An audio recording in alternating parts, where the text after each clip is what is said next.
موجز لأهم الأنباء أقدمها لكم أنا ديالا خلف من بريس 23.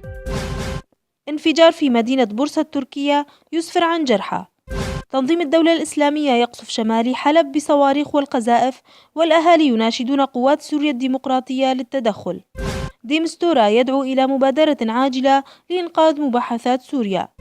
الجيش اللبناني يقتل قياديا بالدولة الإسلامية على الحدود السورية. رئيس الوزراء التركي أحمد داود أوغلو: الدستور التركي الجديد سيبقى على العلمانية. حزب الشعوب الديمقراطية هدب يطالب رئيس إقليم كردستان العراق مسعود البارزاني للتدخل بين تركيا وحزب العمال الكردستاني لإيقاف الحرب الدائرة وإحياء عملية السلام. قوات أمريكية تصل إلى ريف الحسكة، وجثة الضابط الروسي المقتول بتدمر تسلم لموسكو.